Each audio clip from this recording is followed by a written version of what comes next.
Assalamualaikum. Okey, hari ni saya akan berkongsi perkara yang biasa saya buat pada awal tahun dan waktu apabila saya menerima pelajar baru di dalam kelas saya.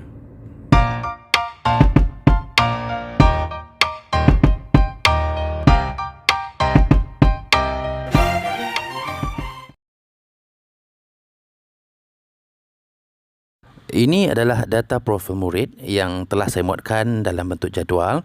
Saya akan pecahkan profil murid ini kepada 6 bahagian seperti yang tertera: bilangan, nama murid, bilangan adik-beradik, pekerjaan ayah dan ibu dan ruang catatan. So, bilangan murid untuk dianalisis ni bergantung kepada dia sendiri lah. Bergantung pada diri cikgu-cikgu. Mungkin nak fokus kepada bilangan murid lebih sedikit, iaitu murid fokus. Tetapi kalau saya lebih suka buat profil murid lebih kepada seluruh kelas. So, macam mana ia berfungsi? Setelah selesai maklumat diisi, kita boleh menjangka, tuan-tuan dan puan-puan, faktor pendorong murid-murid kita terhadap pembelajaran, tingkah laku dalam kelas, maklum balas terhadap pergi sekolah dan sebagainya.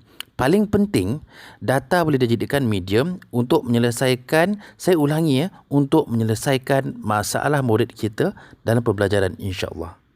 Sebagai contoh, Azmirul kerap tidak bawa kerja sekolah, contohnya lalai dalam tugasan. So, boleh tengok dalam maklumat data yang dikumpul, iaitu beliau merupakan anak pertama Azmirul ni, ibu bapa bekerja sebagai guru, dan bila dilihat pada catatan tu menunjukkan bahawa ayahnya kurang sihat. So, bagaimana kita hendak membantu Azmirul ni? Biasanya saya akan mengisi nasihat saya lah. Bila saya one by one dengan Azmirul, saya akan memberikan nasihat seperti ini. Azmirul nak sulung tahu harapan keluarga. Contoh kepada adik-adik. Ayah kurang sihat kan? Tak kesian ke dekat mak Azmirul? Kalau berlaku sesuatu pada ayah, siapa yang nak bantu mak? Azmirul kena usaha, kena rajin belajar, kena rajin buat kerja sekolah. Kenapa Azmirul? Dengan ilmu ni je lah Azmirul dapat mengubah nasib keluarga. Saya ni dah lah tak boleh dengar cerita lagu sedih. Apatah lagi cerita pula pasal mak dengan ibu, terasa hati kawan. Sedih ni. Sebenarnya tuan-puan, dalam konteks kita memberi kerja sekolah dan kerja rumah, kita perlu menyemak sebenarnya profil murid kita. Kita kadang kerap tidak boleh menerima alasan anak murid kita tak selesaikan latihan kerja sekolah yang diberikan berkali-kali. End up kita marah pelajar tersebut, murid tu stres, kita pun stres, jadi suasana pembelajaran kita menjadi tidak seronok. Contoh seterusnya yang saya boleh bagi kepada tuan-tuan puan lah, contoh Azlina, ayah peniaga, balik sekolah aja Azlina akan terus bantu ayah berniaga hingga lewat malam lah di Pasar Karat. Jadi bila dia nak buat kerja sekolah aja, kita macam, bila dia tak buat kerja sekolah, kita macam tak boleh terima. Tu sebenarnya dari aspek kita, apa yang kita boleh bantu. So, apa yang kita boleh buat ialah kita tahu anak murid kita akan membantu ayah berniaga. So, apa buat, kita akan mantapkan PDPC kita dalam kelas. Kita spend masa, pastikan quality time tu digunakan 1% waktu PDPC. Minimizekan pemberian kerja sekolah. So, kita hanya pergi kerja sekolah pada kuantiti yang sangat sedikit, tetapi bersesuaian. Terang saya katakan lah, saya mengajar kelas akhir, saya jarang bagi anak murid kerja sekolah. 1% saya akan rancang dengan teliti dan akan pastikan aktiviti pemulihan pengayaan berlaku di dalam kelas waktu saya mengajar. Baiklah, untuk yang terakhir ni kita akan lihat kepada Kamarul lah, yang bukan nama sebenar. Okey, Kamarul ni ayahnya bekerja di bahagian pembersihan lah. Kamarul ni isunya ialah dia kerap ponting ke sekolah. Memang masalah sebenarnya itu sajalah. Cumanya bila kita tengok balik dalam catatan yang kita buat, sebenarnya Kamarul ni dia bercuti apabila ayah dia bercuti. Kenapa tuan-tuan dan puan-puan? Kerana dia takut bila dia tadi di rumah, ayahnya akan memukul ibunya, dan dia akan, tugas dia adalah untuk menghalang pakai badan supaya pukulan ayahnya itu tidak kena pada ibu tapi kena pada badan dia.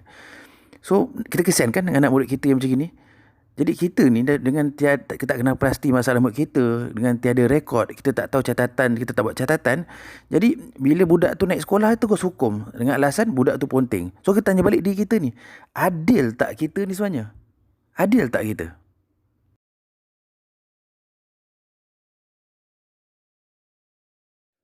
Tuan-tuan dan puan, saya terus merasakan bahawa kerja mengumpul maklumat atau profil murid ni bukanlah satu kerja yang remeh. Sebab kita berurusan dengan manusia dan manusia mempunyai emosi. So, untuk menggerakkan manusia melakukan sesuatu bergantung kepada faktor latar belakang serta persekitaran sebagai pendorong. Saya teringat satu cerita lah, satu peristiwa tentang anak murid saya bernama Safawi. Safawi ni anak murid saya yang antara yang saya sayang lah. Sebenarnya saya sayang semua anak murid saya. Tapi dia ni rajin tolong saya dekat kelas. Lepas tu aktif. Walaupun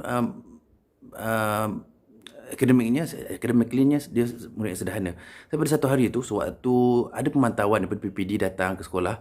Jadi sebab tu kita buat aktiviti, saya dah nampak tau dia dah mula merengus. Dia buat hal dengan kawan-kawan dia. Jadi saya pun tanya, saya cakap, Safawi, kalau Safawi buat panggil macam ni, nanti kita nak main quiz tau. Kalau Safawi buat macam ni, memang Safawi tak boleh main quiz tu. Jadi dia cakap apa dengan saya? Dia kata, cikgu ingat saya suka sangat ke nak main quiz yang cikgu buat? Berderau darah saya masa tu. Jadi saya pun memang masa tu memang angin lah. Kenapa budak ni? Jadi saya pun lepas habis saja pemantauan, saya tak mampu nak keluar perasaan, saya takut saya terkasar dengan dia, saya hantar pada kaunselor. Dan lepas tu selepas naik rehat saya, kaunselor pun memberitahu kepada saya bahawa Safawi ni masa dia pagi-pagi datang ke sekolah, ayah dia dah marah dia tau. Jadi ayah dia beritahu dia, daripada aku bela kau ni, daripada aku bagi kau makan nasi, baik aku bagi kau makan tai. Jadi Safawi ni dia orang yang mungkin cepat beremosi, jadi dia terbawa-bawa tau perangai dia. Jadi itu yang dia kacau tu. Dan yang paling saya sedih lah, bila dia berjumpa saya, badan dia menggigil, dia peluk saya, dia meminta maaf. Dia kata, dan saya tahu itu bukan perangai dia. Dan masa tu memang saya rasa sedih lah. Dan saya rasa ada keperluan bahawa sebenarnya kita kena tahu tau, anak murid kita ni latar belakang dia macam mana. Bagi saya catatan tu penting. So, dari data yang saya kumpul ni sebenarnya, saya berjaya sebenarnya membina